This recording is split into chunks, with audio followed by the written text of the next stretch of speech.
What's going on, Not Move Nation? Welcome to the Not Move podcast. Today is January 3rd at 10:17 a.m. Eastern Time. I'm here with JB Sport Talk, and we are going to break down the football games on today. Carolina Panthers at Tampa Bay Buccaneers and Seattle Seahawks at San Francisco 49ers. Yes, sir. First game is at 4:30 p.m. Eastern Time. Carolina at Tampa Bay. Tampa Bay's won their last 8 out of 10 games against Carolina. Mike Evans, wide receiver for Tampa Bay, needs 29 receiving yards to move into 21st place on the all-time receiving yards leaders list. He would pass Jason Witten, who used to play tight end for the Dallas Cowboys. Baker Mayfield has a 5-1 career record against the Carolina Panthers, and Bryce Young, the quarterback for Carolina, has a 1-4 career record against Tampa Bay. From my understanding, JB, the Panthers can beat the Bucs and get into the playoffs, or if they lose today, they can advance if the Falcons beat the Saints tomorrow. And the only way that the Tampa Bay Bucs get in the playoffs is if they win this game. And the Saints have to beat the Falcons this week too. So Tampa Bay's kind of got their backs on the wall a little bit. What are you expecting in this game, man? Be honest with you, I like Carolina in this. I like what Bryce Young's doing. I like what Carolina's doing. Carolina's kind of got that Cinderella story, in my opinion. Tampa Bay's just really fallen off the last few weeks. Mbuka has been non-existent. It's just I have way more faith in Carolina and what their abilities are and what I've seen. I think Carolina pulls this one out for sure. Okay. First thing I'm going to do real quick is go over the weather. It looks like there are some rain showers that could hit the stadium in this game. Looks like I'm looking at rotogrinders.com, and they're saying that they're unsure if it's going to end up over the stadium or not. But right now they think that there's a decent chance of some rain in this game. But they're saying that hopefully they can be a little bit more accurate with that forecast closer to game time. And then as far as injuries go on the offensive side of the ball, I don't see a whole lot. Sanders, tight end for the Carolina Panthers, is not going to be in this one. He's on the IR, lower leg issue. That looks like about it. So looks like everybody's pretty much healthy in this one. And are there any players on your radar for this one, JB? You said you like the Panthers in this one. Who do you think's got to be that focal point for the Panthers? Rico Dowdle? Yeah, I'm about to say I like Rico Dowdle in it. I believe he is still and the possibility of hitting his mark. What do you call it? He's got some deals in his contract. He can make some extra money, some incentives. Oh yeah, we were talking about that last week, right? Yep. I think he comes out and pulls out that the incentives.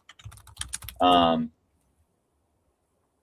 think he does what he's supposed to do this week, and I think he scores.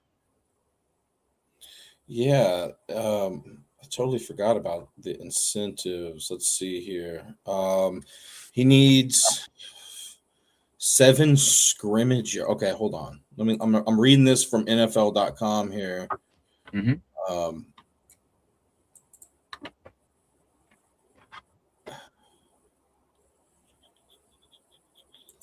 Looks like he just needs 7 scrimmage yards is what I'm seeing to get $1 million bonus. Just 7?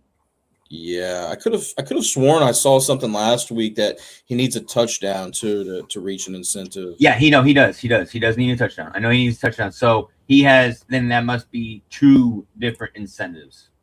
He must have an incentive for touchdowns and an incentive for the yards, obviously, from what you're stating. Yeah, he does need a touchdown, is what I'm seeing here. Yeah, he needs a touchdown, and I believe he needs that as well. So, yeah. So, do you think he gets into the end zone today and reaches that incentive? I think you were saying that you think he does. Yes, I think he does. Absolutely. I know last week they were really trying to get him in there and get his incentives. I think this week is an incentive-based week for everybody, realistically, unless you're like one of them teams. But I think everybody's going to be hitting their incentives today. So I think if anybody is close and on your radar for today and this weekend, week 18, I say go ahead, shoot your shot, and you could hit. You could definitely hit this weekend. I always have to look at the concerns that I have of Dowdle and other players getting into the end zone. One concern that I have is that Dowdle has played 3 career games against Tampa Bay and has never gotten to the end zone against them. Also, Tampa Bay was above average this season in defending running backs from rushing into the end zone. But receiving, they've allowed 4 receiving touchdowns to running backs. I wonder if Dowdle has received any touchdowns this season. It looks like 1 is what I'm seeing. He's only received 1. So I'd have to lean towards him not getting into the end zone today. I think not just because of the reasons that I just said, but also I'm leaning towards Tampa Bay getting this game. So what about Hubbard? You think Hubbard gets into the end zone? Has he been getting any work lately? Do you know? Chuba Hubbard. Yeah. He's definitely been getting some I'm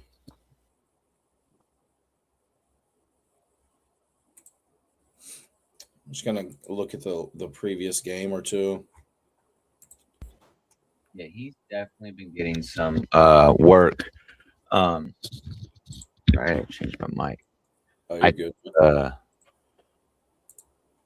This is crazy. Sorry, my headphones just messed up. Let's see. The last game that he played, he only had 4 carries for 12 yards.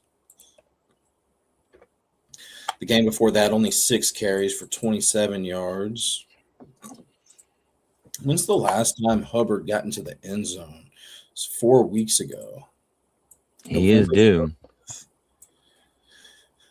I mean, I like his history more than Dowdle, but I do give Dowdle bigger upside to get into the end zone.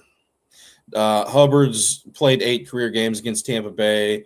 He's scored a touchdown in 3 of those games, but things have changed since then, and he's not necessarily the guy they're looking for to score. It's Dowdle out of those 2, So yes. I'm big on Dowdle this week. I have been the last couple of weeks, because of his incentives. But I think, like I said, I think this is where he could hit it. Mike Evans needs to answer your question there, Blessed Up P. Mike Evans needs 29 receiving yards to move into 21st place on the all-time receiving yards leaders list. That was one of the only milestones that I saw for this game in regards to moving up on the all-time leaders rankings. There could be some other milestones that could Southgate. I just haven't had time to look into that. Birds fan here. I'd love to see Carolina come from the depths and beat Tampa. Y'all deserve it. Yeah, I want to see. Dude, I would love to see Carolina do it. Rico saved your fantasy. That's crazy, man. You know, Carolina does like to run the ball relative to other teams in the league in regards to their play calling percentage. They rank 24th in pass play percentage. So, yeah, they like to run the ball. And Tampa Bay is pretty balanced. They rank 14th in passing play percentage. So, what I will say is that Tampa Bay allows the most receiving yards to running backs out of every team this in the NFL this season. So if you guys like receiving props for any of those Carolina running backs, you know, I could see that. I'm looking at Rico Dowdle's game log. He received 5 targets in his most recent game, 6. He's even had a game where he had 7 targets this season. So if you like those props for Dowdle or maybe Chuba Hubbard, Hubbard had 3 targets last week, 4, 6 early on in the season. So if for some reason you guys like that, you got that working with you. Also, you know, Tampa Bay allows the 7th most passing yards per game this season. And I'm interested to see what you think about Bryce Young today, Blessed Up P. I remember you called Bryce Young having a great passing game against the Falcons, who at the time, and this was earlier this season, and at the time, the Falcons ranked number 1 in passing yards allowed per game. So what do you think about Bryce Young today, Blessed Up P? JB, what do you think about Bryce Young today too, man? I like him. I've always liked Bryce Young. I made a statement last year. You give Bryce Young 2 years, he's going to be better than the Carolina Panthers. and you're going to like this 17 Birds 24. Carolina Panthers and Bryce Young going to be better than Jalen Hurts and the Eagles. Give him 2 years. 2 full years. I like Bryce Young. I think I see him making strides this year. He's really he's really came about himself, man. He's since he got benched, man. This guy's been playing ball. I mean, like last week I talked to you guys. I told you guys like I had him for whatever little yards of rushing, and I was gonna take it, bro. And the last 3 or 4 weeks, I think it is at least, he's came away with at least 5 rushes, 30 yards, almost every week. I know, like I think the safe number is like a 20 piece. But yeah, I like Carolina, man. I really do. I see that their offense is more consistent and less. I don't know about more consistent, but they're definitely maybe more consistent. I know they get more than 17 yards in the air in a whole half. I'll tell you that. Yeah. This guy asked, Dominic says Kyren Williams or Mike Evans for flex. Probably Williams. Who, Mike Evans or Kyren Williams? Yeah, actually, probably Mike Evans. Because I think I don't know if the Rams really got too much to play for. Let's see here. Carolina, man. When I was looking earlier this morning, Carolina's defended against wide receiving yards allowed pretty well this season. They've allowed the 10th fewest receiving yards to wide receivers this year. So let me see if they're a little bit more vulnerable to a different position. Yeah, the tight end position looks like they've been a little bit more vulnerable to in regards to yards allowed. And then let me check that running back position.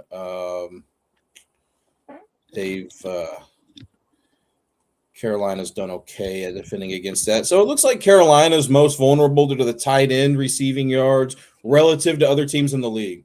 The tight end position, and then the running back, and then wide receivers.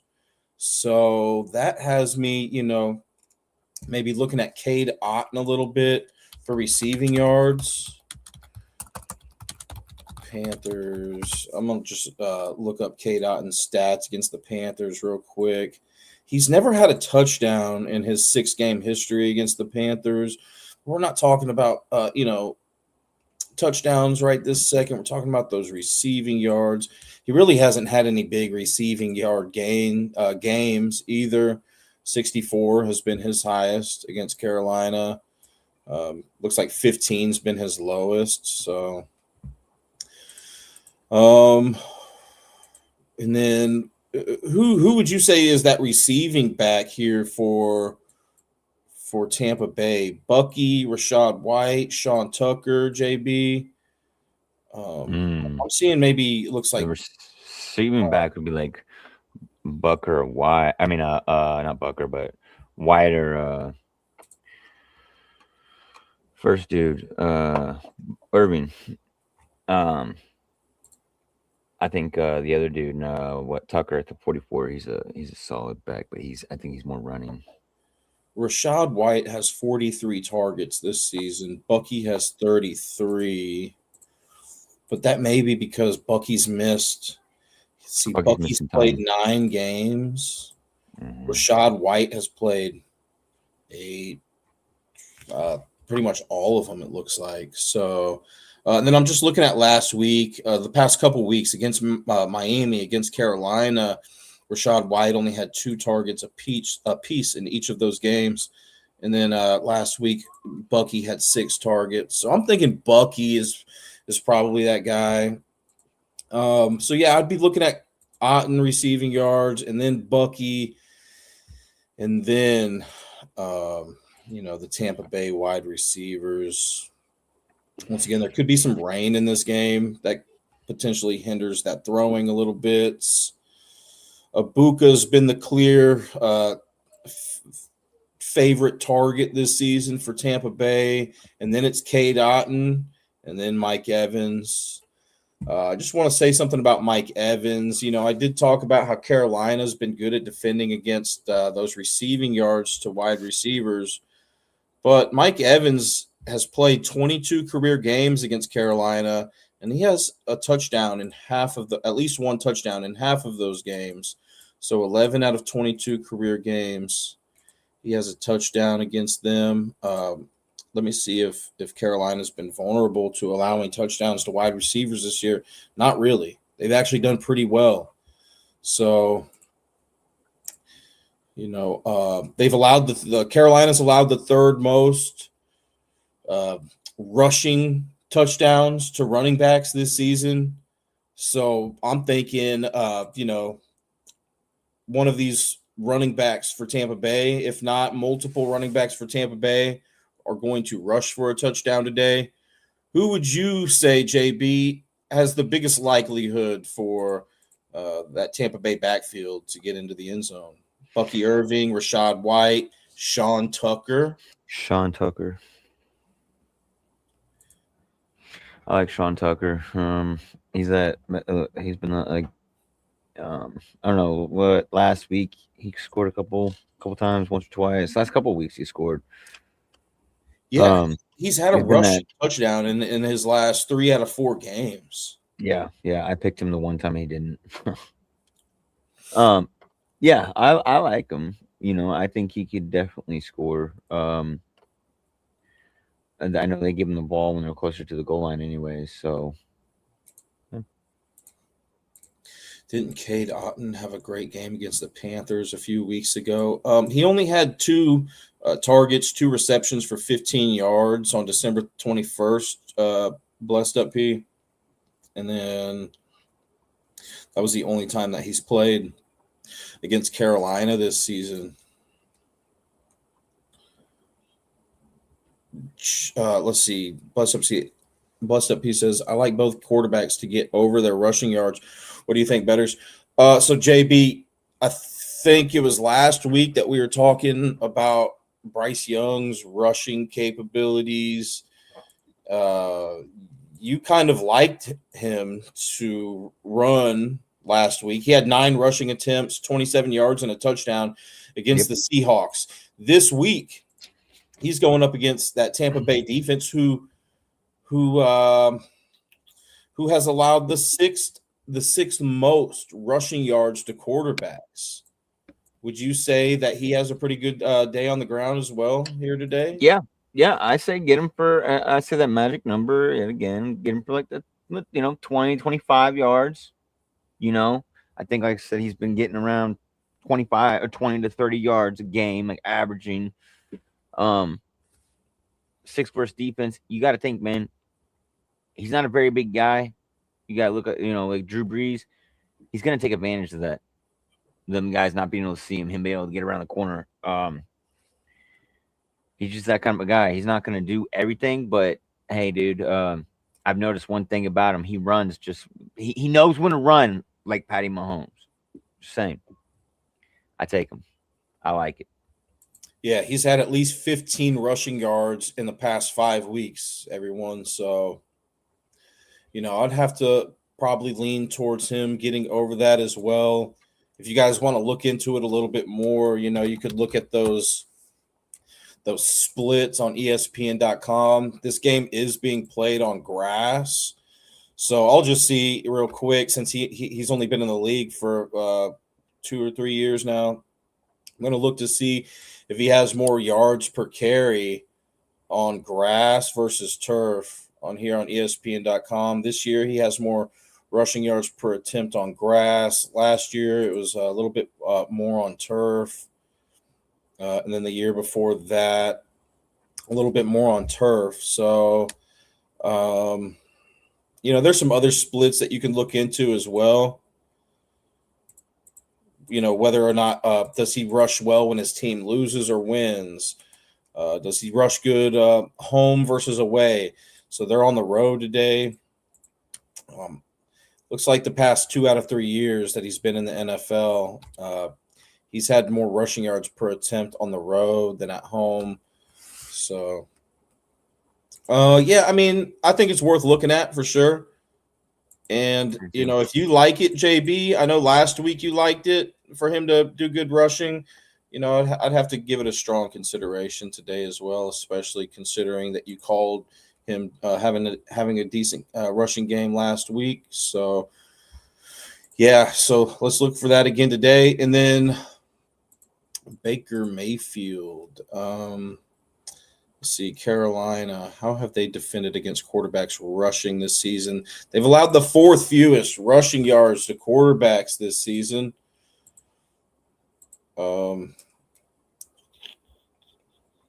Baker looks like he's been running a little bit. The past 6 out of 7 weeks, he's had at least 16 rushing yards. Tampa Bay played Carolina just a couple of weeks ago. He had 49 rushing yards in that game. I do just want to mention real quick that he's never rushed for a touchdown in any career game against Carolina. He's played them 6 times. He's never rushed for a touchdown. And then backtracking to Bryce Young, he's rushed for a touchdown in 1 out of 5 career games against Tampa. So I'd give Bryce Young a little bit more of a stronger likelihood today to get into the end zone than Baker with his feet. But, Carolina, they've defended that pretty well, that rushing attack by opposing quarterbacks. I think they'll continue that, to be honest with you. Yeah. I don't know. What's up, real Ricky? I don't know if I'm going to be looking for Baker rushing. I would lean more towards Bryce Young, just based on what I'm looking at. Obviously, there's some other research that you guys can do throughout the day. This game doesn't start for a little while now. But Baker Mayfield, I'll just look real quick too. Baker Mayfield rushing stats versus Panthers. Let's see if we can find something on that real quick.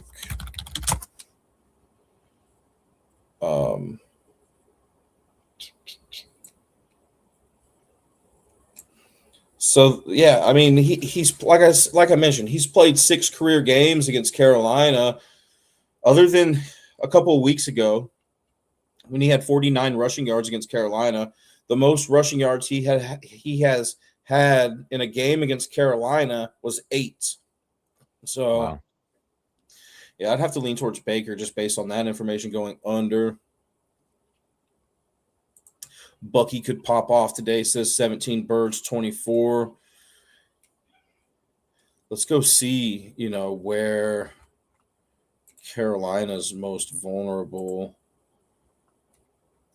I know Tampa Bay's most vulnerable through the air, specifically those receiving yards allowed to running backs. What do you think the key is for Tampa Bay today, JB? While I'm looking up a little bit of information here, what do you think the key is for Tampa Bay if they want to win this game today?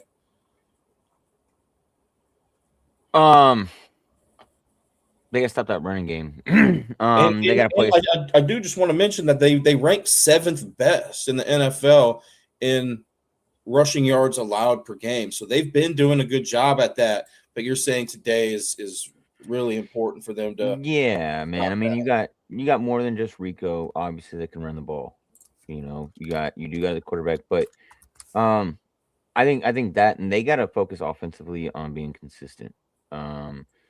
They got to finish the game. They've kind of been falling off lately. I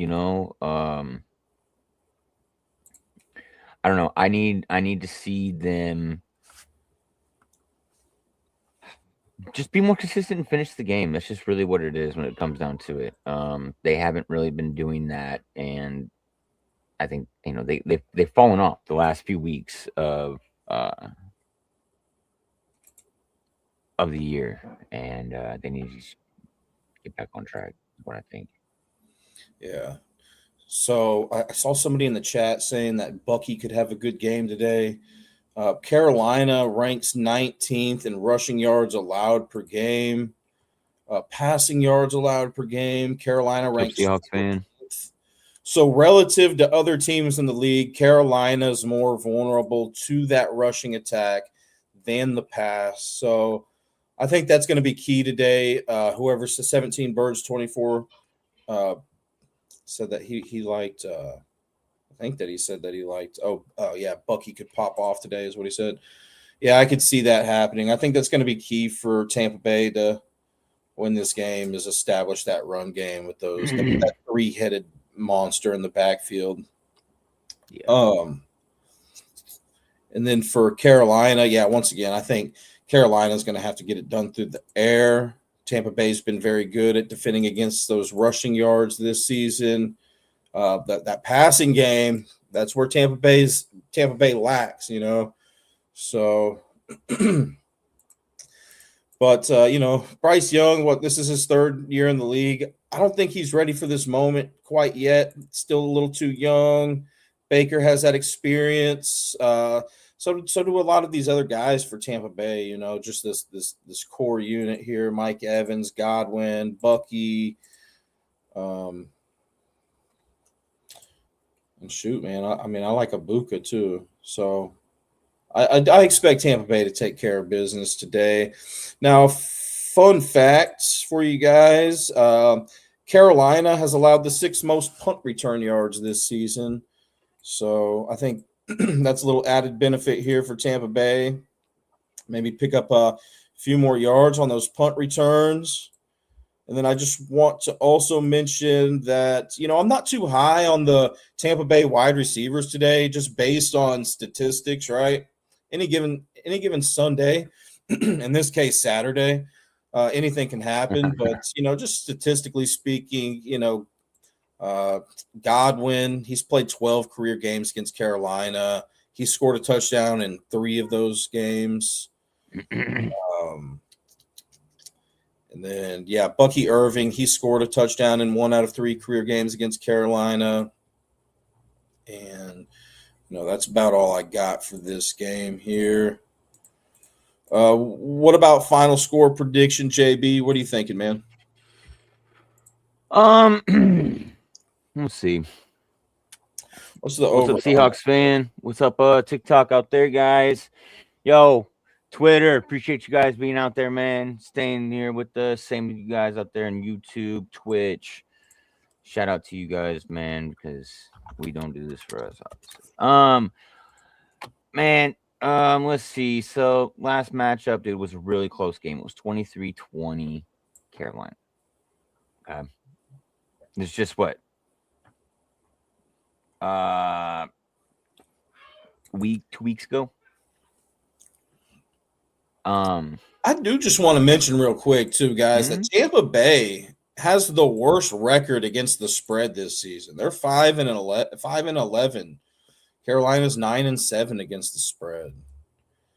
Wow. So that makes me, I said I like Tampa Bay in this one. That makes me a little skeptical about taking them on the spread, though. I think money line is almost a must just based on that little statistic there. Sorry for cutting you off there, JB. Nope. What were you thinking, good. man? No, you're fine. I think, man, here's the deal. I think by this all being said and done, okay, I think Carolina comes out on top of this. Okay, Carolina wants this more. I think no matter what, I'm pretty sure that Atlanta is pretty much eliminated no matter what, right? I think with the win or loss, it doesn't matter. They're out. So I think Carolina being this younger team, Carolina too, if I believe Carolina is the house of the Hard Knocks. Okay, I don't think that there is. If I'm they're the Castaways. Okay, Castaways, and they're young. They can be dangerous, bro. Like I said, Bryce Young has really started to come out of his shell. I think that there's just too many. I know that Tampa Bay is getting healthier, but I think that there's too much damage done with Tampa. And like I said, man, the only way that Carolina loses today is they lose by beating themselves. I see it being another close game. I say it's going to be 17-20. I'm going to say 17-23 Carolina. Ice Bryce. I like it. Appreciate the gifts out there, man. Keep on pushing. Yeah, I just, dude, I don't. The Tampa Bay is just really falling off this year, man. Mm-hmm. They were really hot when they came in and started. The league started. The year started. Like I said, Amika is just not. He's been on it like almost non-existent. I mean, he started off real hot and then he got injured and he's just fizzled out. I think Mike Evans, yeah, he's always that weapon, but dude's in this like what 26th, 7th year. You know what I mean? Dude's old, bro. And Baker, I think Baker, he's dealing with something with his shoulder, been dealing with something with his shoulder. He's not healthy. I don't care what anybody says. Their stats, though, their passing stats between Bryce Young and Baker Mayfield are very comparable. I mean, Baker's got a couple more touchdowns, and Bryce Young's got a better completion percentage. Baker's got a few more yards than he does, but who really cares? Yeah, I like Carolina in this game, man. I really do. So you said 23-17 Carolina in this one. Yep. That's cool. He said 24-17. I'm seeing that the over-under is 43.5. I'm going to have to lean towards the under in this one, too. I think that's a pretty solid score prediction there, man. Give me the Buccaneers by like a point.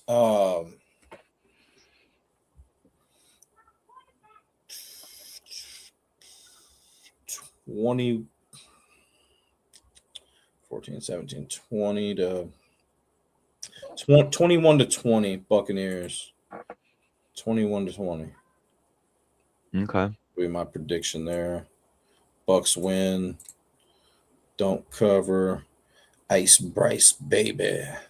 Yeah, he says the Carolina Reaper. I like that.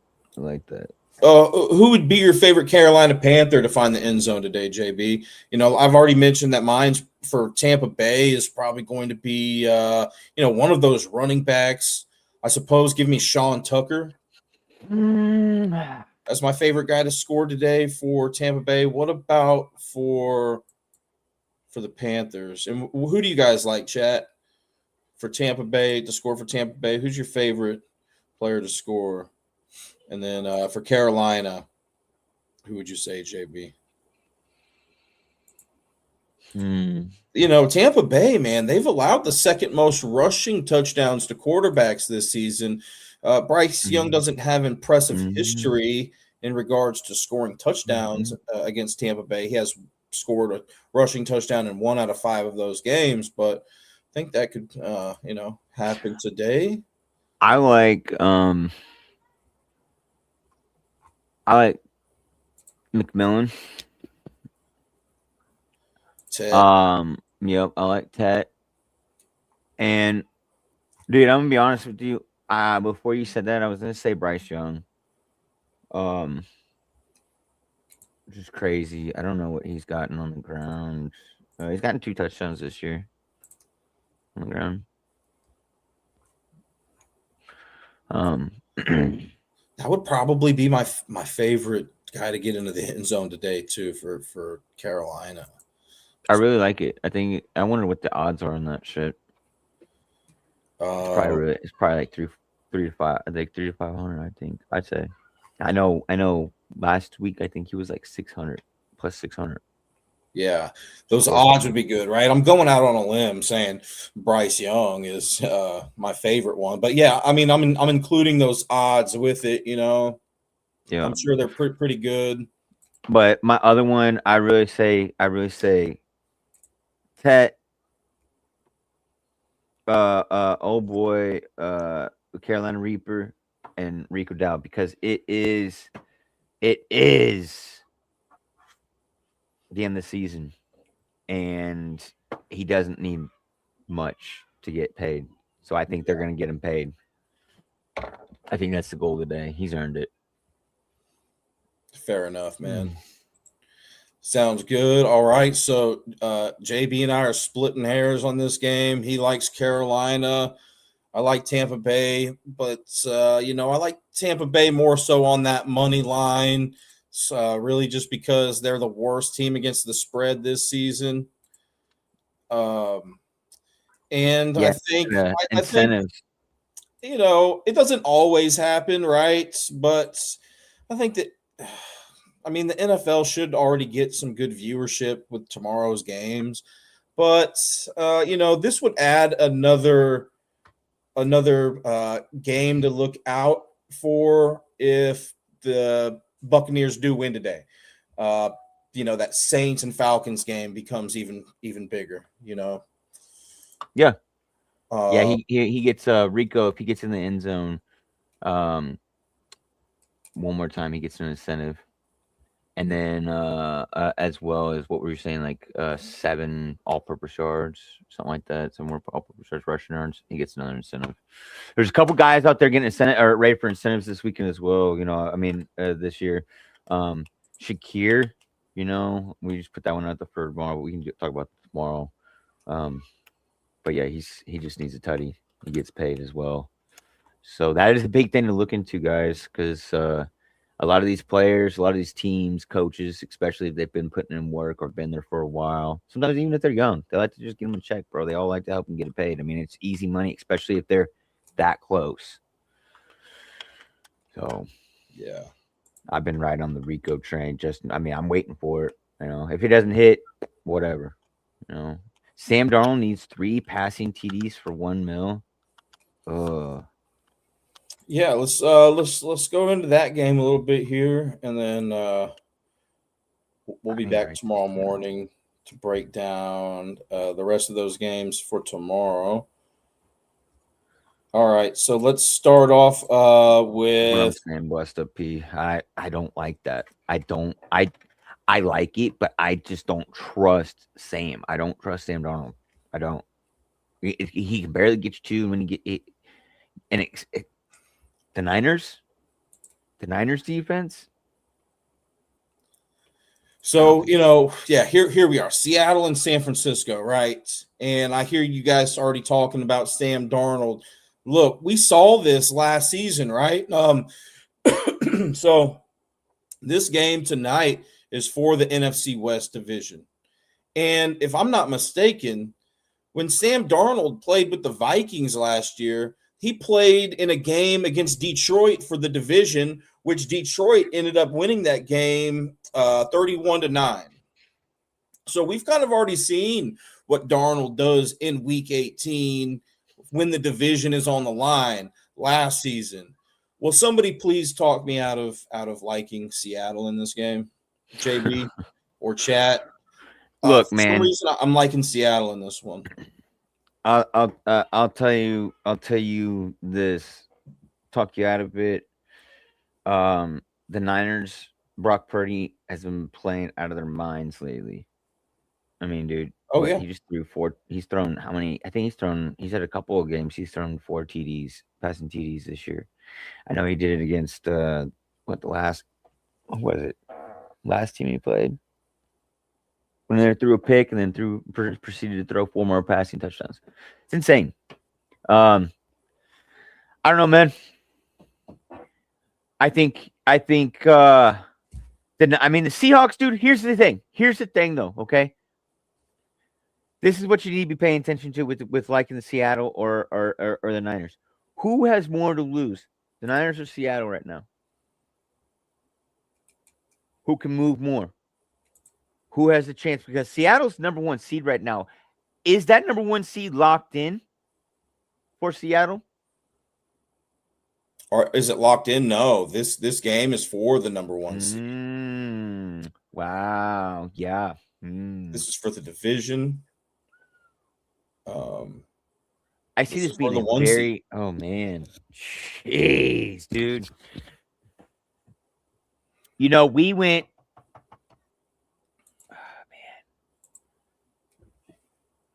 This last week was trash for them too defensively for the Niners. Man. If Brock catches heat and that defense comes out, I think that team could possibly do better just because the Niners could, just because this is like playoff football, it's playoff implications. And he hasn't been very successful later on. Has been, he's gotten to the Super Bowl at least. Shanahan, he could have a little bit more experience there, but man, this is a tough game. Yeah, this is really I'm glad tough. that you mentioned, Shanahan. I was listening to other Not Move podcast members break down the Steelers and Ravens game on the podcast last night. That was a big topic of conversation, where it was Tomlin versus Harbaugh. Who do we have tonight? We have Shanahan versus McDonald. McDonald? Yeah, and to say that he does have playoff experience, but not as a head coach, as a defensive coordinator, and that could be big. He's never had to make the ultimate final say so in those type of games. So I think with that, we're gonna go with that whole narrative, whatever. I think that they hold the upper hand. So San Francisco, they have won the last 4 out of 5 games against Seattle. Sam Darnold, quarterback for the Seahawks, has a 1-2 career record against San Francisco.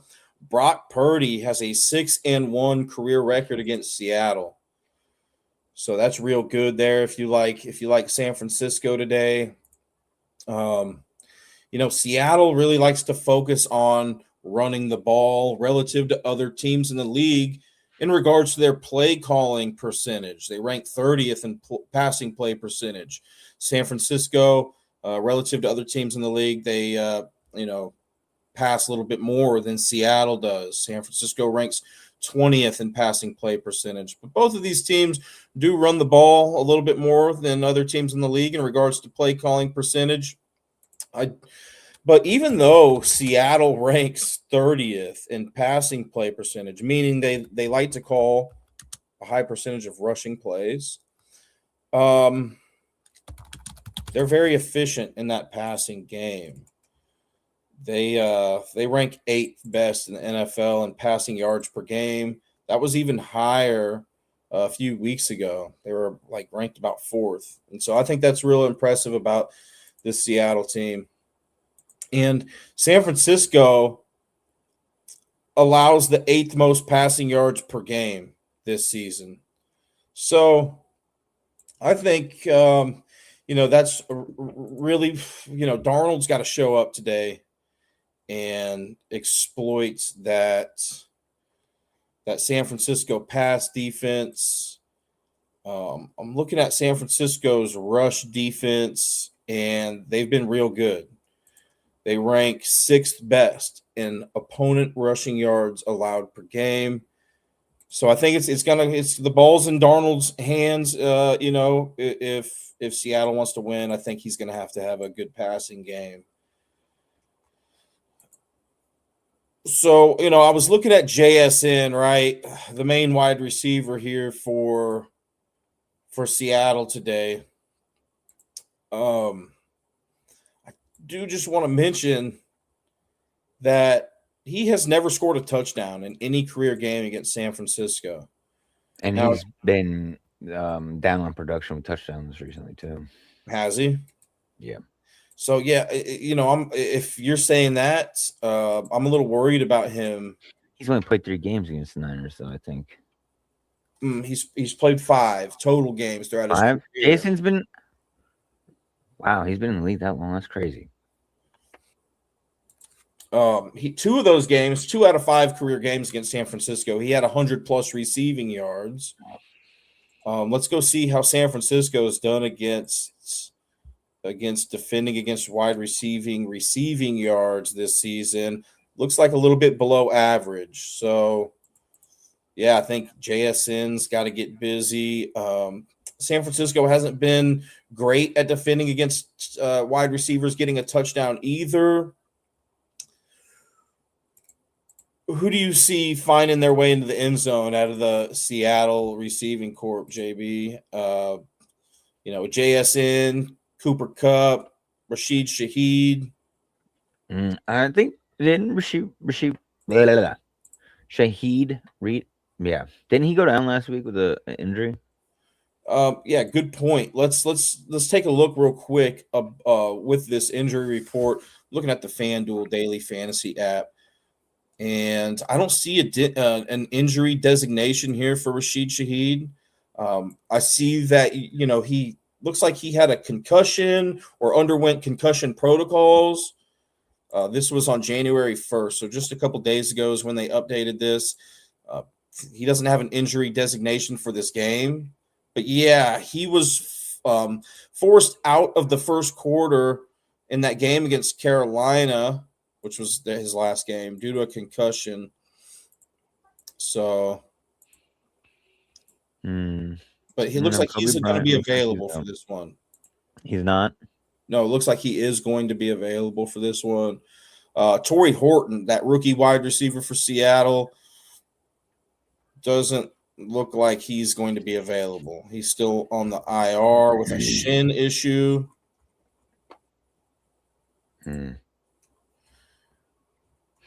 Yeah.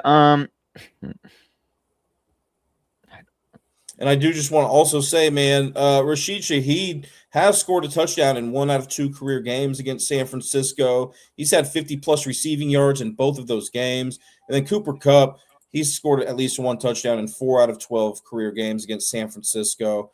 He also had 100+ receiving yards in 4 out of 12 career games against them as well. Obviously, this is a different Cooper Kupp than what he once was with Matt Stafford and with the Rams.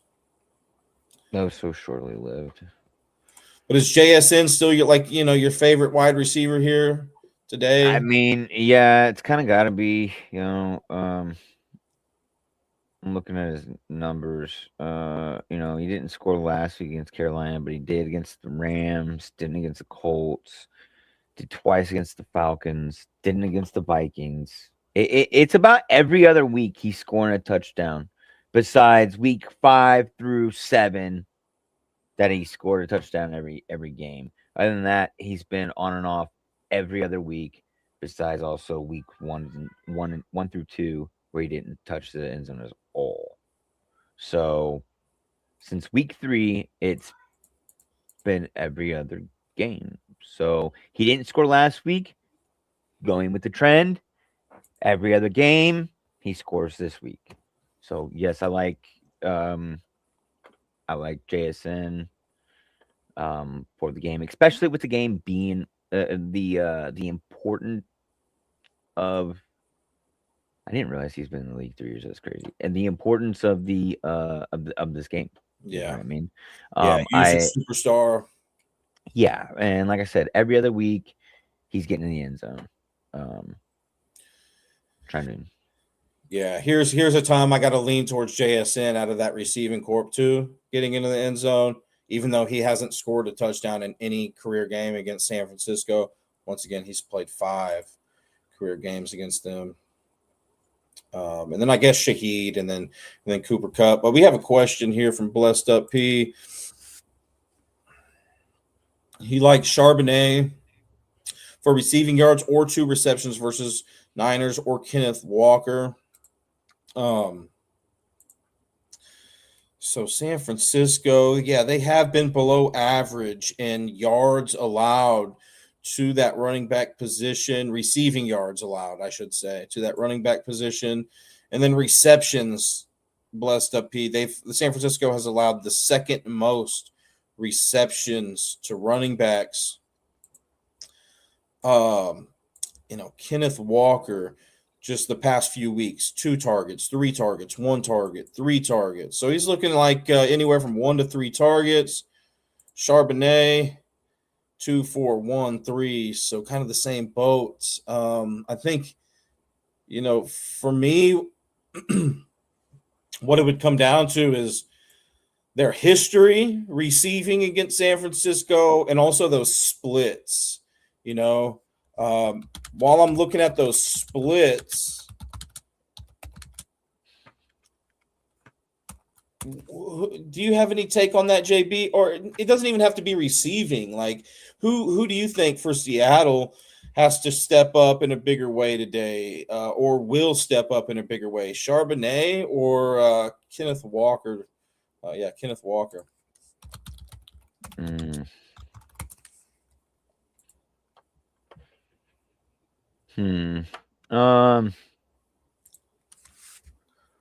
gonna let's see. Kenneth Walker right now is 930 yards, 205 attempts, 4.5 yard average, with 5 tutties on the ground.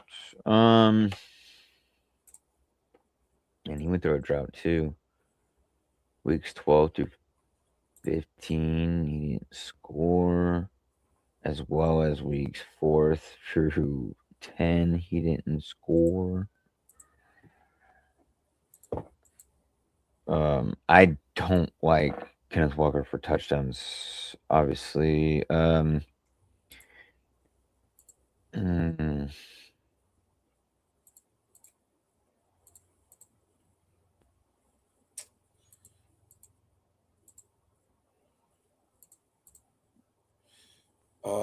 Charbonnet, Ivan. This doesn't tell the full story, but it gives you like just kind of a ballpark of what I'm looking at here. Like, Zach Charbonnet has more yards per catch when his team loses rather than wins in every season that he's played in, and this is his 3rd season.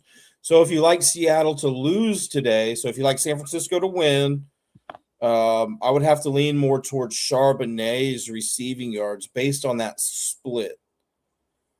And then Kenneth Walker, I'm trying to find a solid split here for Kenneth Walker. And the past 3 seasons, blessed up P. Kenneth Walker has had more yards per reception when his team wins rather than loses. So if you like Seattle to win today, I would lean more towards probably Kenneth Walker. Obviously, there's some other stuff you could look at, but just, based on these splits, I think it's tough, picking one of the two because they're about equal in that passing attack. Statistically, I mean, technically, Kenneth Walker has seen more targets this season than Charbonnet. Now, I don't know if any of them has missed any time. I think Charbonnet did, but it looks like they've both played a good amount of games this season. So, once again, Kenneth Walker has 32 total targets this season compared to Charbonnet's 20. And considering that I like Seattle, unless somebody can talk me out of it, considering I like Seattle this game, I'm going to have to lean more towards Kenneth Walker getting having a better receiving game.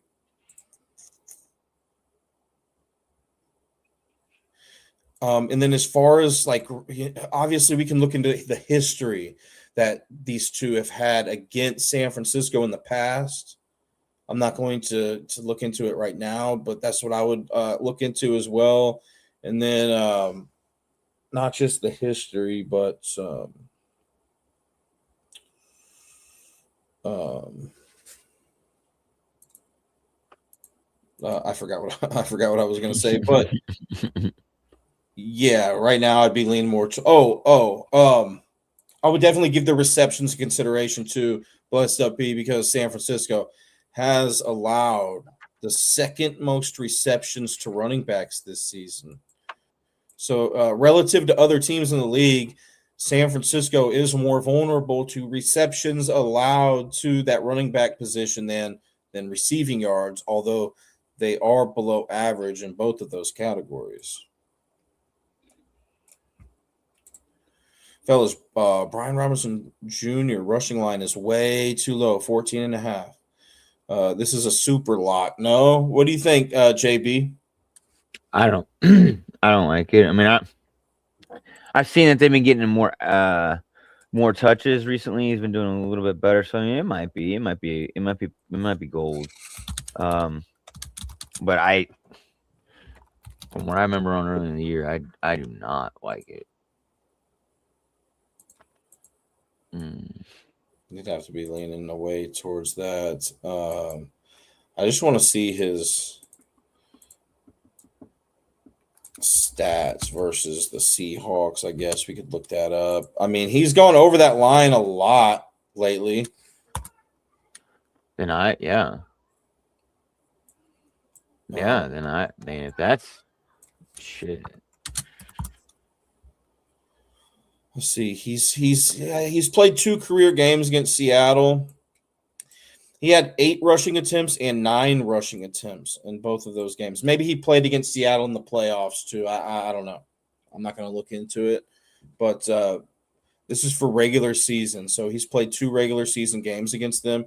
He had 8 and 9 carries in both of those games. What has he been getting lately? 4, 5, 9, 8. So I think, this could be dependent on how many rush attempts he gets. And, he's gone over that line, man, in 2 career games, both career games against Seattle. So I'm liking it, man. Yeah. And, rushing yards allowed by San Francisco to the running back position. Or not San Francisco, Seattle. That's a concern, man. They've allowed the 4th fewest rushing yards to running backs. Seattle has. I like them for the under then. I'm gonna shoot. And we saw this with what, McCaffrey? I think it was McCaffrey that remember that 40-yard receiving line that we were talking about in week 13. Mm-hmm. Blessed up P. Sometimes when it seems so low, when it almost seems too good to be true, you know. Brian Robinson Jr. has gone over that line in his last 8 games. Did you go I don't- over it versus them? I just don't think that the books are gonna, let some low hanging fruit down like that. Well, okay, so look, Maybe I'm wrong. last time he played him, Running back won't be last it's not like this is McCaffrey we're talking about, right? It's Right. Brian Robinson Jr. last time they did face him. I mean, he did get 9 rushes for 33 yards.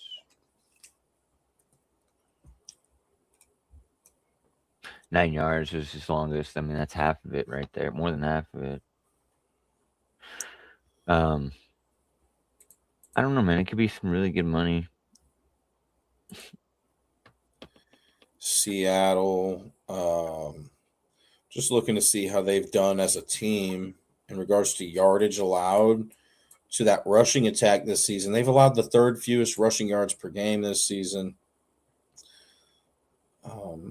They rank 12th in passing yards allowed per game. So, I think that San Francisco is going to have to throw the ball on this one to get the win. I think they're going to have to throw the ball, focus more on throwing than rushing, just based on the yardage allowed compared to other teams in the league. Run versus pass. And then I usually have this stuff, this information ready, like throughout the other shows throughout the year. Once again, I think those splits can be beneficial. Does Brian Robinson Jr., get more yards per carry when his team wins rather than loses, vice versa? Or on grass, does he do better on grass than turf? I'm just kind of looking at his splits right now, and see, he's at home. Every season that he's played in Blessed Up P, he has had more rushing yards per attempt at home than the road, and this is his 4th season being in the NFL. This game's being played on grass. So let's see if those grass versus turf splits lead us to anything here.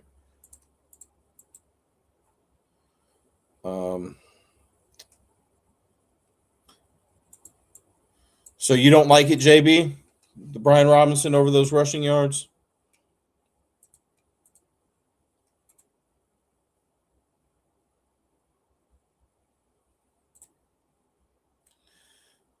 $33, yeah.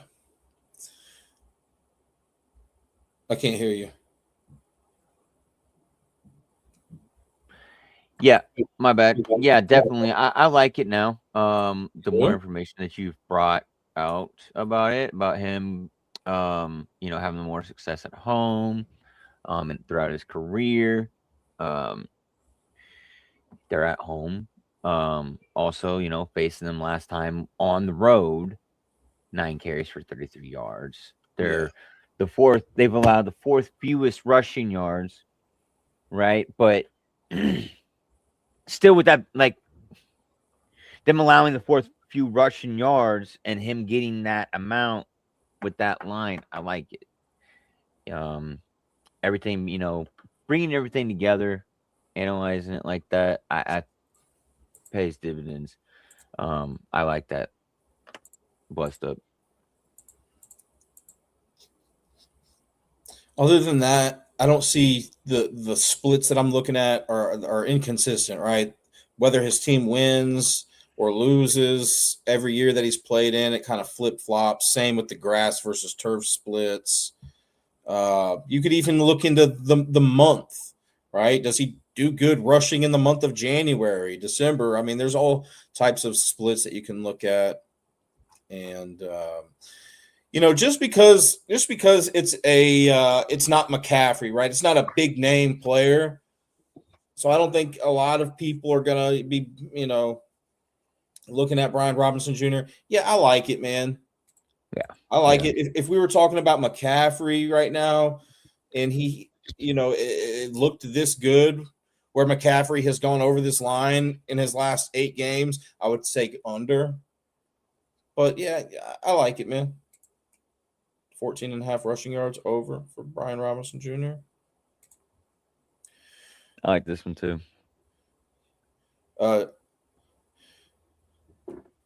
Jasuk. Kyle Juszczyk.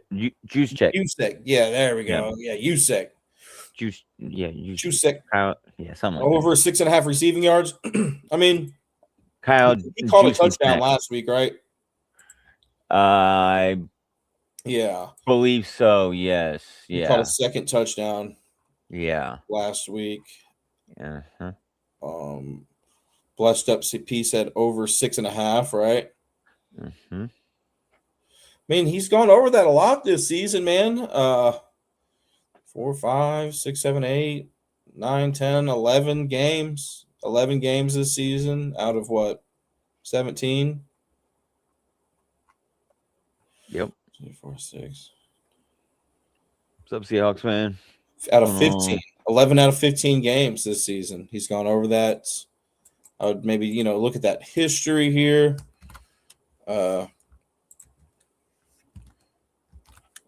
Juszczyk versus Seahawks statistics. See how many times he's gone over that throughout his career against Seattle. What's up, Philly? Looks like he's had some decent receiving games against Seattle throughout his history, man. So, and then how does Seattle do against defending against the running back receiving yards? Seattle has allowed the 6th most receiving yards to running backs this season. Receptions, Seattle has allowed the most receptions to running backs this season. So I wouldn't just necessarily look at him, but also McCaffrey. We talked about McCaffrey last week and how important Christian McCaffrey has been to San Francisco's pass game. Well, as of late, looks like he's been doing a little bit more on the ground. Yeah. What do you expect today for McCaffrey, JB? Do you expect him to do better in the rushing game or passing game?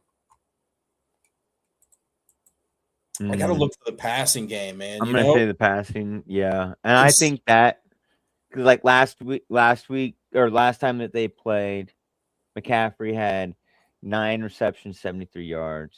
He was targeted 10 times. Longest was 25 yards, 62 yards yak.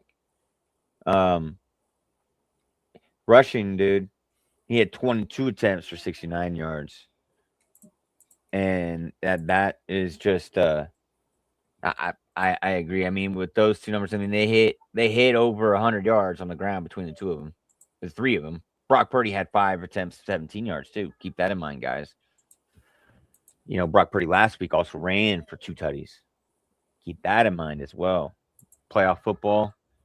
When you see your quarterback running on the field, you're about to win that game. You got a very good chance. Your quarterback's all in.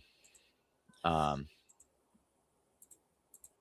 like McCaffrey in the air better than on the ground. Absolutely. Before we talk about this game before we talk about this game anymore, I just want to say that I'm looking at rotogrinders.com, their weather report. It looks like this game has a good chance for some rain as well. Looks like winds around 10 to 15 miles per hour, sustained wind gusts around 25 miles per hour. And then there were 2 notable injuries that I saw. George Kittle questionable to play with an ankle issue.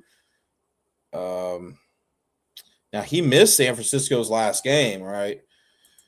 So once again, yeah, Kittle's questionable to play, but what I'm seeing is that they expect him to play. He's trending in the right direction. So, and that's big for San Francisco because Seattle has allowed the 5th most receiving yards to tight ends this season. So I think that's big for San Francisco if they can have Kittle in there. And then Ricky Pearsall, he's dealing with a knee/ankle issue. He's listed as questionable to play in this game as well. So those are the 2 notable injuries that I see that we need to keep up to date with leading up to game time. Tight end, George Kittle for San Francisco. Wide receiver, Ricky Pearsall for San Francisco. But once again, yeah, it looks like Kittle's going to play. Anyways, what were we just talking about? McCaffrey. So, the entire world has access to this information, right? You're seeing Seattle allows the most receptions to running backs. Seattle allows the 6th most receiving yards to running backs. Automatically, I think everybody's going to, a lot of people, I should say, not everybody, a lot of people are going to be interested in potentially playing McCaffrey receptions and or receiving yards. What is his line at? And you said that you're leaning more towards him doing good on in the receiving game, JB?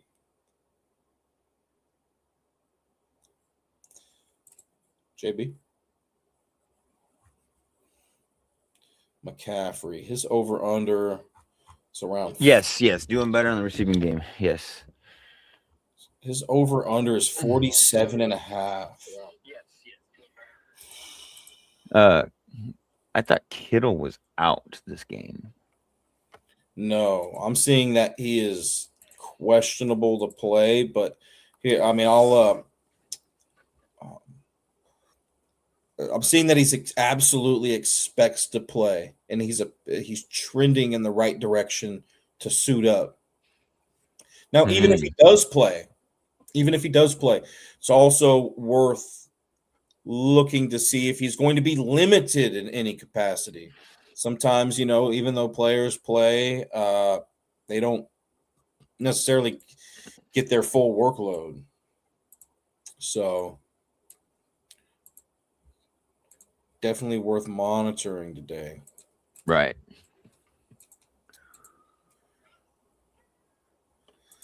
But, with McCaffrey, here's another situation where it almost looks too good to be true.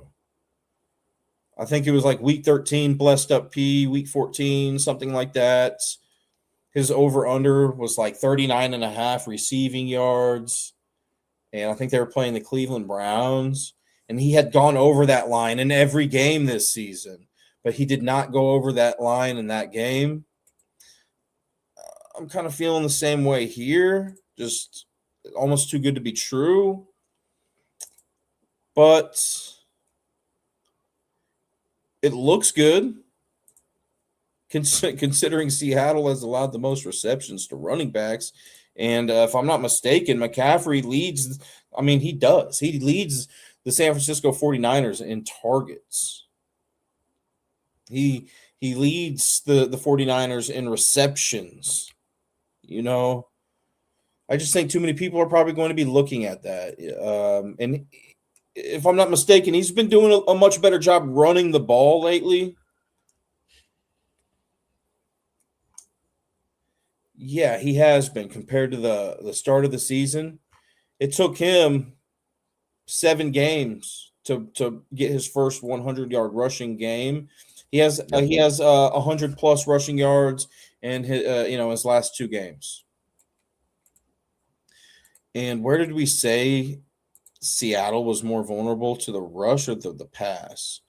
To the pass. So logically, it looks like he's going to be better for those receiving props. But I'm going to say that he does. He has a better chance getting his rushing props. Purdy has gone over his rushing line in 3 games versus Seahawks and in his few last home games. Yeah, and Purdy has a rushing touchdown in 2 out of 7 career games against Seattle. What do you think about Brock Purdy's rushing capability today, JB? I like it. I like it. That's what I've been saying, man. I like them Russian QBs. We seen what he did last week. 4 rushing touchdowns. I like it.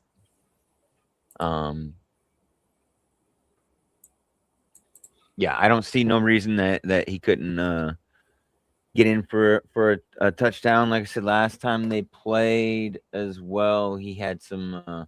He got into the end zone, I think. I know he had some.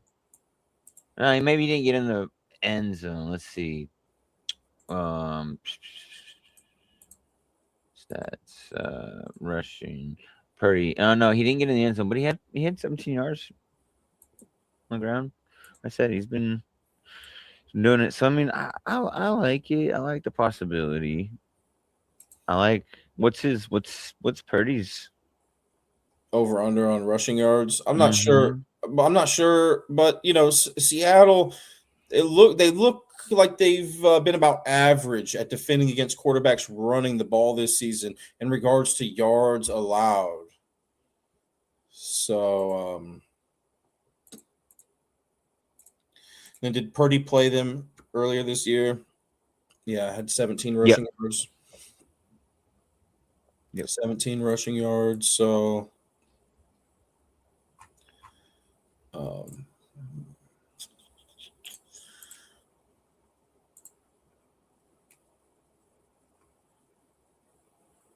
Purdy, I'm seeing about probably like 14 and a half or so is his over under. Once again, I would look at those splits in his history. Yeah, just based on what I'm seeing, I'd have to lean towards him getting that.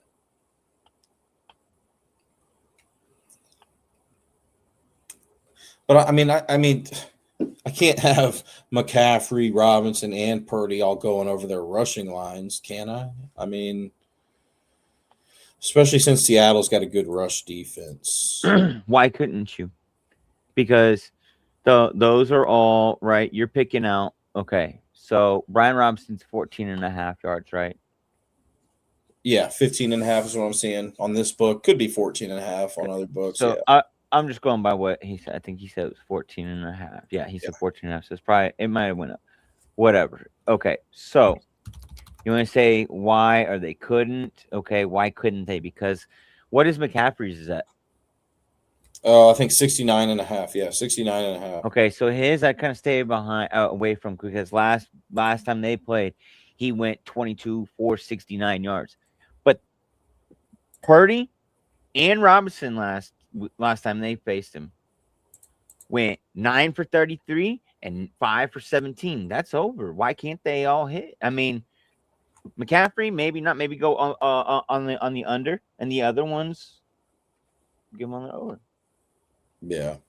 You know what I mean? I mean, I know they are the 4th best, but that 4th fewest team allowed over 100 yards on the ground, 119.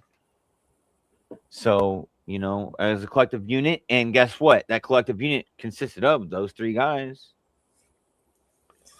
Do just want to mention, and this is, steering away from the topic at hand, but going back to those incentives, I think you said Darnold needs some things to happen today. 150 passing yards and 3 passing touchdowns to reach to get some extra money in his pocket here. Let's see.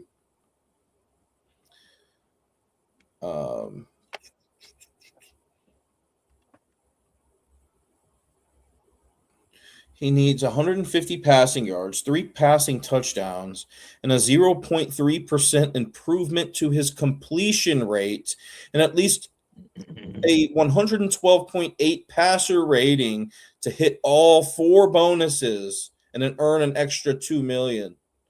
So there's 4 different bonuses that Darnold can reach today. So Keenan Allen or Sterling Shepard needs 1 reception for 125,000 and just 29 yards for an additional 129,000. So if he gets a reception and 29 yards, he gets $500,000. Keenan Allen can earn 1.2 million with 6 catches, 750 receiving yards and 2 touchdowns. That's a little bit of yards, maybe.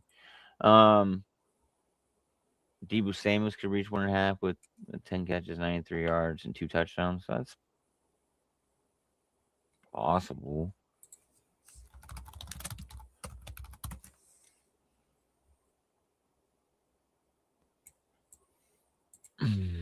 There's a list of them. My God, I'm trying to see.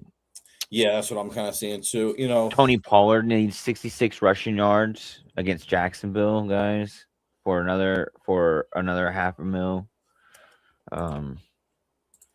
Kendrick Bourne, wide receiver for San Francisco. Looks like he has some extra incentives to play for today. He needs 7 receptions and 49 receiving yards to get some extra money. Hunter Henry needs 5 receptions against the Dolphins, guys, for 250. I just want to see how many times Kendrick Bourne has maybe. Dawson Knox, 7 yards. Tied in for the Bills. Yeah. Dawson Knox. I mentioned that Kendrick Bourne needs 7 receptions to hit an incentive today. He has only had 7+ receptions in 1 out of 7 regular season games against Seattle. So it's possible, but history's working against him in that regard. And then I said 49+ receiving yards for Kendrick Bourne. I think he has a better chance at that. He's hit 49+ receiving yards in 3 out of 7 career games against Seattle. Also, Seattle is more vulnerable to that pass than they are the rush relative to other teams in the league. So,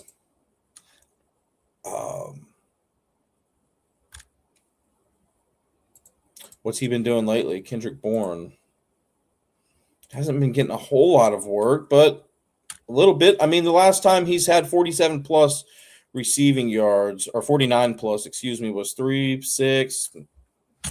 9 weeks ago. So it's been a while. Not necessarily something that I'm looking towards to play unless I had further information on it, guys. But if you like it, I could see it happening. Maybe you have needs 93 yards. More reasoning than I do. Let's see here. I'm tempted to take Purdy, says Blessed Up P. I'm tempted to take Purdy under passing yards or passing attempts, 33.5. Oh, bettors, I've seen something that the Jags.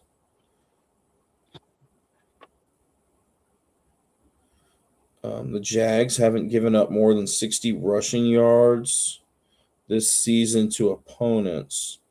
Pollard's line is at 80.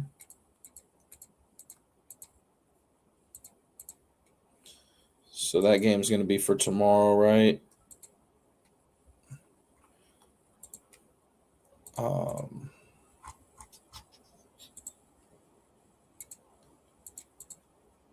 Jacksonville. Yeah, I mean, Jacksonville has allowed the fewest rushing yards this season. I think, it also comes down to, is Jacksonville playing for anything, Blessed Up P? Does that game mean anything for them?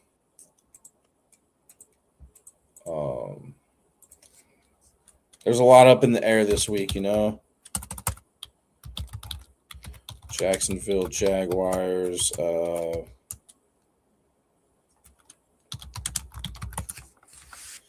Let's see if they're playing for anything.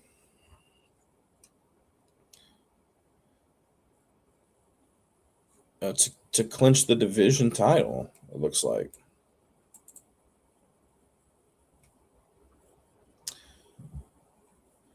Yeah, I mean, that seems 67.5.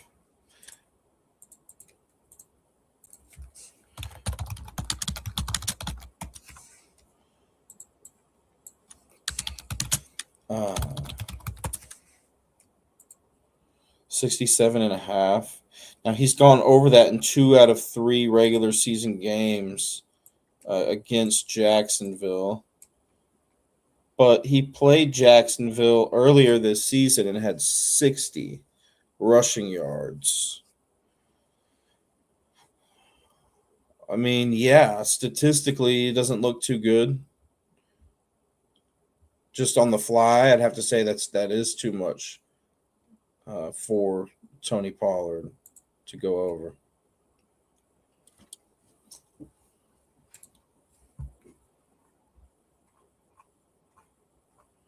And then, Jawan Jennings, back to this San Francisco game. I know we've kind of been all over the place. Jawan Jennings, wide receiver for San Francisco, needs 9 receptions to. The reason why Pollard's number is at 67.5 is because he needs 66 yards to hit that milestone.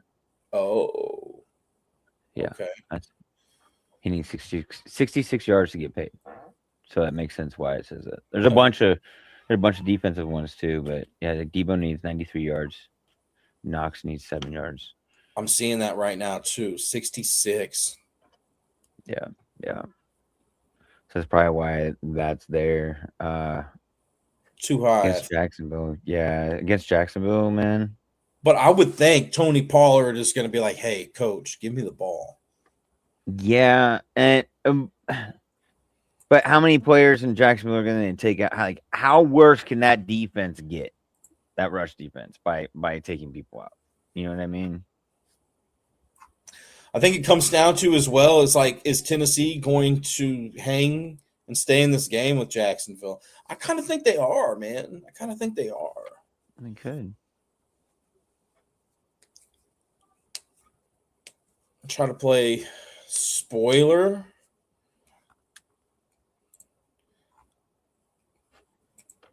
Because it looks like Jacksonville's playing for the division. Yeah, against Houston, right? Yeah. That's who they're competing for, competing with for that divisional title.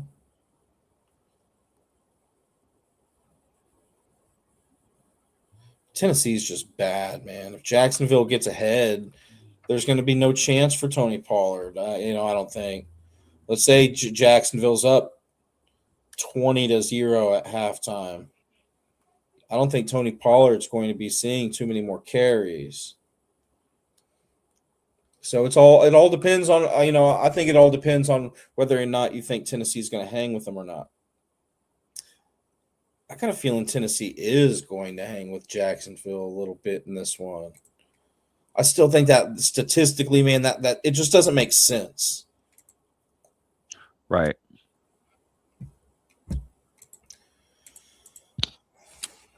I'd have to lean towards under on it, but I feel a little weary about that.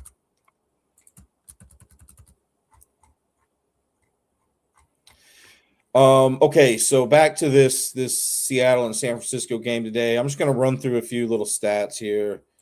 McCaffrey, the running back for San Francisco, has scored a touchdown in 5 out of 8 career games against Seattle. If you're thinking about taking McCaffrey for 2+ touchdowns today, he has had 2+ touchdowns in 3 out of 8 career games against Seattle. He's had 100+ rushing yards in 5 out of 8 career games against Seattle. And he's had 70 plus receiving yards in 3 out of 8 career games against Seattle. George Kittle, tight end for San Francisco, has scored a touchdown in 5 out of 15 career games against Seattle. He's had 2+ touchdowns in 3 out of 15 career games against Seattle. He had a game where he had 181 receiving yards against Seattle. Once again, Seattle allows the 5th most receiving yards to tight ends this season. So I'm thinking the max that he can get, which is a lot, is 181. And then the most receptions he's had against Seattle throughout his career is 9. Yeah, your guy, JB, Demarcus Robinson, has had a touchdown in 2 out of 5 career games against Seattle, although he wasn't targeted in one of those games. So it was more like 2 out of 4. What do you think about Demarcus Robinson's chances to get into the end zone today? I like it. I like it. I always like Demarcus Robinson though. I think he can get in there for a tutty. I think he got in last week. Yeah, 2 weeks ago. It was his only game with a touchdown this season. Yeah. I don't know. I don't think he's really And that was a primetime game, right? It was San Fran and Indianapolis, right? That was primetime, right? Like Monday Night Football. Mm-hmm. So is this. Yep. And this is a primetime game here. I think he gets it, man. I really do. I like it. It's Monday for a sleeper. I think that's a solid sleeper, man. 2 out of 5 career games, more like 2 out of 4 career games against Seattle. He's had a touchdown. And I just want to mention Jawan Jennings has only scored a touchdown in 1 out of 10 career games against Seattle. And Ricky Pearsall has scored a touchdown in 0 out of 2 career games against Seattle. Obviously, history doesn't mean everything, but I like looking at that type of stuff. There's a lot of stuff that I like to, look at, just if I have the time for it or not. Leading up to game time, once again, I think those splits on ESPN.com are valuable when you're looking at, does this player do better at home or the road? Does this player do better on grass or turf? Once again, guys, both of these games are being played on grass today.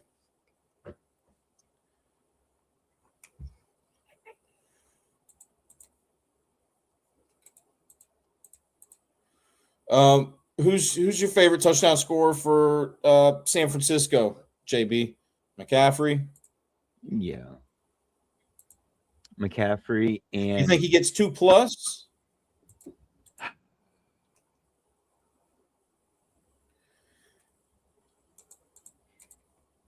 I don't know about that. Yeah, that's out on a limb a little bit there. Yeah. I do think though that Brock Purdy gets in the end zone as well. Yeah.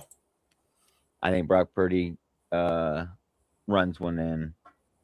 Like I said, he ran one. I think he's run a couple in this year, and last week it was 2 on the ground. Yeah. And I like Brock, man. I like Brock this week. They said they are at home.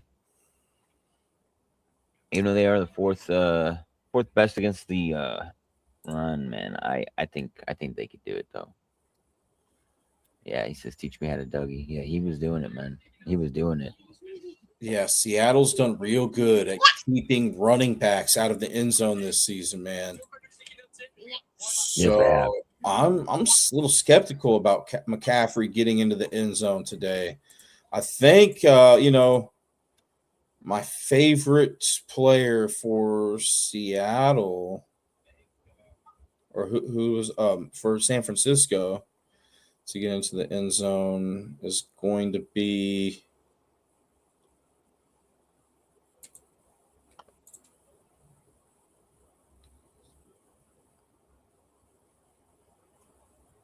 Kittle, if he ends up playing. George Kittle. That's where Seattle looks like they're most vulnerable relative to other teams in the league, and touchdowns allowed. I got you right here. Robert Tongens.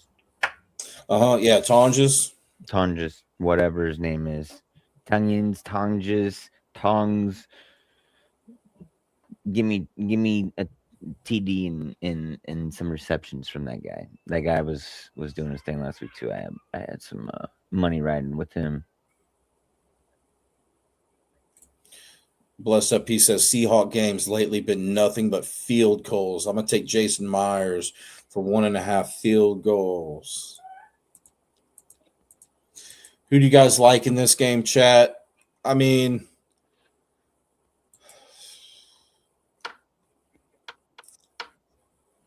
although Brock Purdy and San Francisco looked real good in their last game, although Brock Purdy has a 6-1 career record against Seattle, I'm going with Seattle getting this one. I'm going with the favorites today, Tampa Bay and Seattle. I feel better about Seattle covering than Tampa Bay, simply because Tampa Bay is the worst team against the spread this season. I think Tampa Bay is favored. Seattle's favored, right? Yeah. So I got both of the favorites today.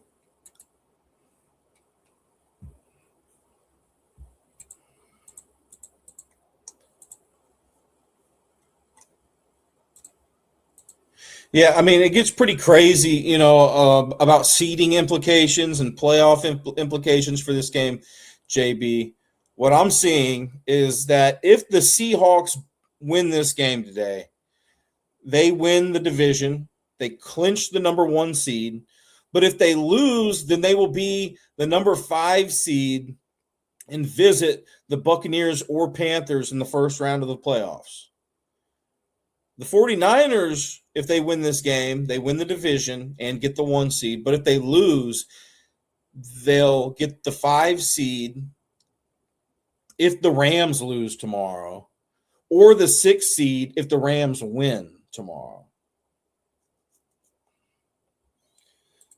So, yeah, it gets pretty crazy with the seeding and stuff this time of year.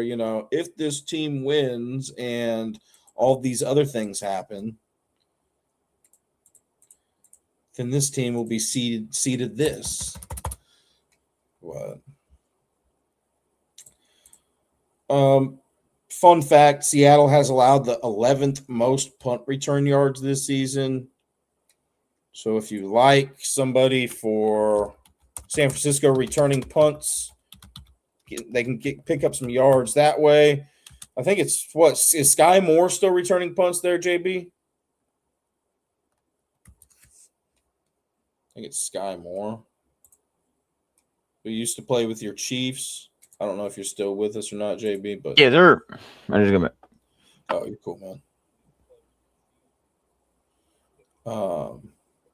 San Francisco, yeah, Sky Moore.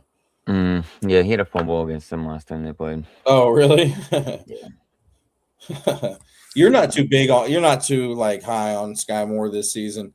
Now No, the only thing that I'm high on is the fact that he's became the best punt returner in NFL. He currently ranks 10th in the 10th best in the NFL in punt return yards this season. Okay, 10th. And Seattle has allowed the 11th most punt return yards, so I think that's beneficial for Seattle or for San Francisco.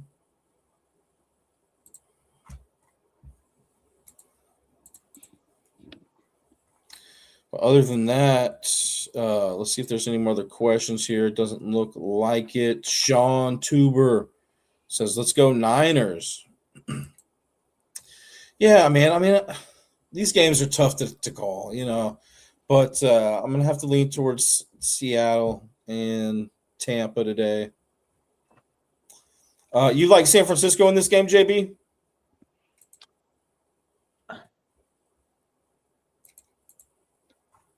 JB?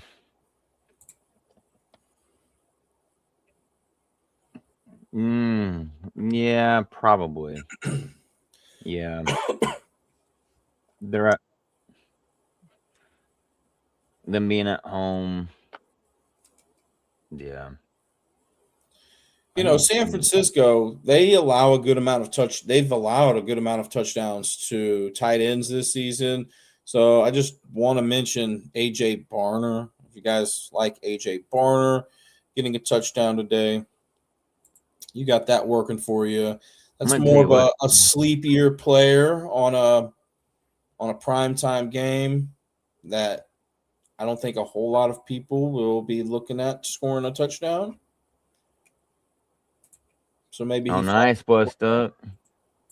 Hey, I got a couple of members that live out there, man. I got a guy actually lives in Atlantic City, Coach Common, and Southgate. He stays pretty close, and we got a buddy, Otis. He used to he goes out there all the time. He's always out there. Our final scores, I didn't even notice this until now, but I'm going to do my final scores of what AI did right there. 24-17, Carolina. 31, San Francisco. QR codes were covering it up and the brand. But once I seen that, yeah, that's going to be my final score predictions. I'm going to go with AI and see, why not? I'm not losing any money or sleep on it. I like that, but give me the reverse. Give me the reverse there. I think I say AI's got the scores right on those games, but the winner's wrong. All right. Ooh. And both of those would reach 41 total points, which that would both go. These games would go under today. Wow. I think that's what we're gonna go with. We're gonna go with the under. We're gonna do both these scores. Why not? What time are we doing the live tomorrow, JB? Like 9 a.m. Eastern time? Yeah, it's fine with me.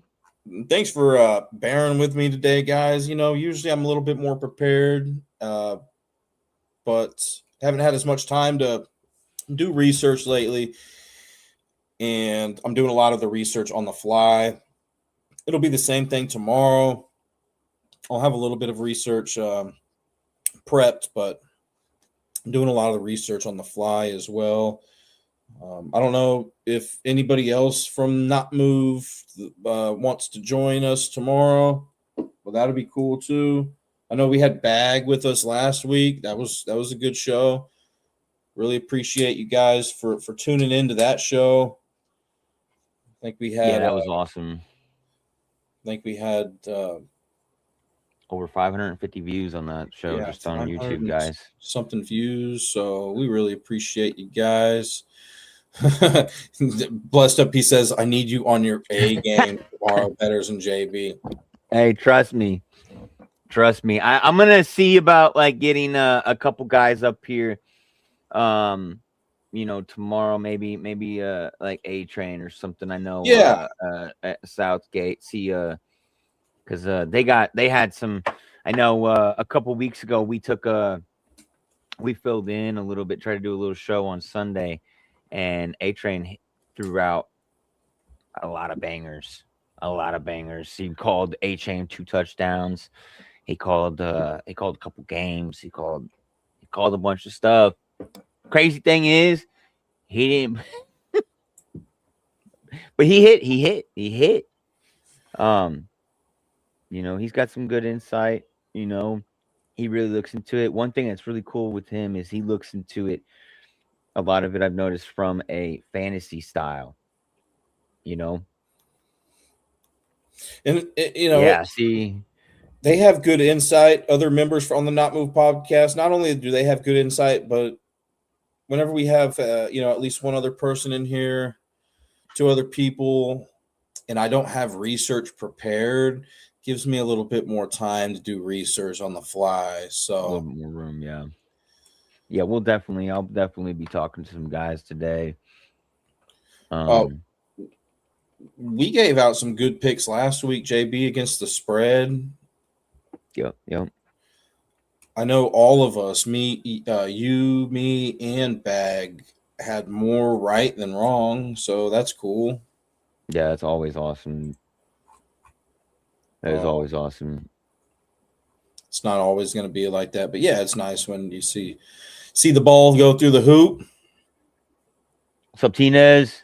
NMP, baby. Oh, speaking of Tinez, if you guys are not hyped up about that Ravens and Steelers game tomorrow night, go check out the Not Move podcast from last night.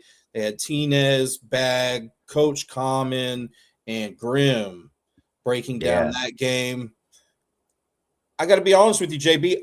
I mean, yeah, I'm looking forward to it, but I'm looking forward to it even more now after listening to those guys break that game down. Yeah, they were really insightful, man. Yeah. They were really insightful on it, dude, and really on point. They got a lot of good hey, that's what's up, blessed up. Yes, sir. It was, dude, I was they first off and foremost, man, shout out to Gremlin for producing that show. Did a awesome job. He's pretty new to it, and you couldn't tell, Yeah. He did his thing on it. Coach Common and him bring the energy to their show every week, every time that they're on a show, period. Them guys got the energy. But all four of them are just really, really insightful and knowledgeable about their respected teams and the players that play for them. Some of them got some, they got great takes. I mean, Bag, he made the take, before the season that right after the draft that the Chiefs were going to miss the playoffs. Did a pretty good job on that. But yeah, man, they did their thing, man. And you guys go check that out, man. It's the Steelers Ravens hate week. You guys, all about it. On top of that, man, you guys, we got some good edits on there as well on TikTok of the Ravens Steelers hate week as well. I see you guys over there on Twitter. I appreciate you guys so much. Everybody on TikTok, we see you guys everywhere. Kittle, Kittle is, as the reports say, I didn't think he would, but Butters has reported that he's trending that way. Yeah, what I'm seeing here, I'm looking at the FanDuel Daily Fantasy app. I'll do you one better and go over to rotowire.com, ROTO wire.com. I'll click on George Kittle's name here. They technically have him listed as questionable, but if you read a little bit more into it, it says that he absolutely expects to play, and he appears to be trending in the right direction to suit up. Looks like they're saying that ultimately his status will be confirmed about 90 minutes before kickoff. Cool. So, and even if he does play, I would check to see if he's going to be limited at all or have a snaps count limitation or anything like that. But I like Kittle. I like Kittle tonight to get into the end zone if he does play and he's not limited. Whoever the tight end is for San Francisco, really. I think that's where Seattle's most vulnerable.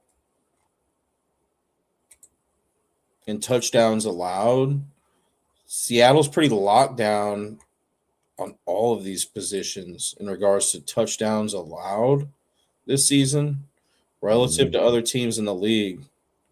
So we'll see if that San Francisco offense can continue that spark tonight.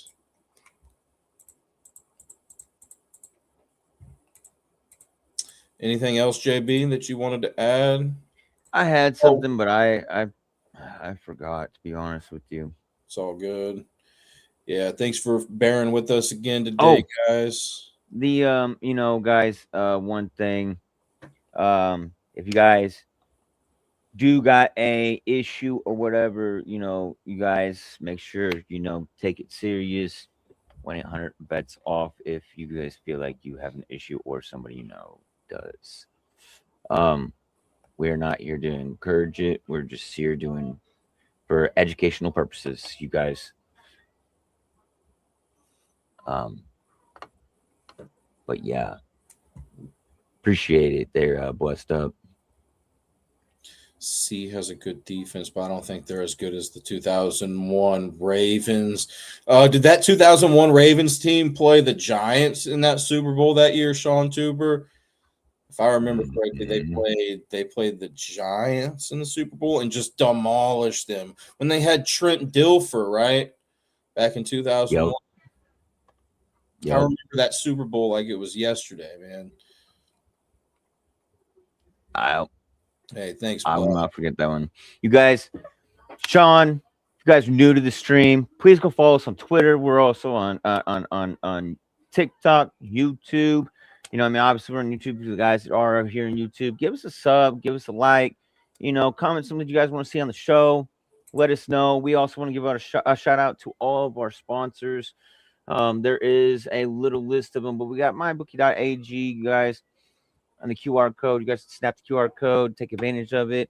Promo code not moved. You get 125% on your first 3 deposits. You guys, we're also with the MLB shop. You guys can get that QR code up there in the left-hand corner as well. Take advantage of all the sales, deals, cards, everything you want to get with them and the NFL shop. You guys, we're also partners with W.GG Energy Drinks. Go to w.gg.com, enter in promo code not moved. You get 10% off of store-wide and as many purchases. You use that code up. Tap it, use it as well. You guys, we got the Not Moved shop. Not moved shop.fourthwall.com. All right. We got, you go down, scroll down. We got the rest of we got all the links right there to our sponsors, Walmart.com. Take advantage, do all of your shopping at Walmart. You guys don't want to get out in this winter, you know, or even if you do, you just don't want to go in the stores. You got a bunch of kids like me. Use the app, pull up, they load it, or they'll bring it right to your door. You ain't got to worry about it. Guys, we do NFL, jersey, MLB, and NBA jersey raffles. We do giveaways. We raffled off and gave away, or we gave away a jersey not too long ago on donations. We also did with the subscriptions for Madden 26. We're gonna be doing more of those this year. Man, we appreciate you all the subs and followers, man. We wouldn't be nothing without you guys. Yeah, you guys.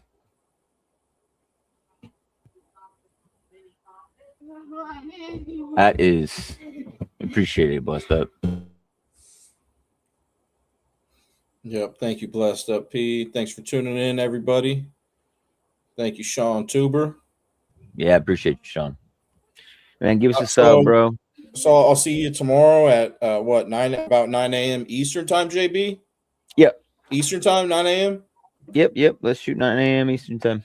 All right. Good luck today. Same channel, same save, guys. Turn on them notifications. Hit that bell. You guys, like I said, we appreciate you guys for being here and just enjoying the show, being with us. It wouldn't be the same without you guys. As always, though, stay not moved.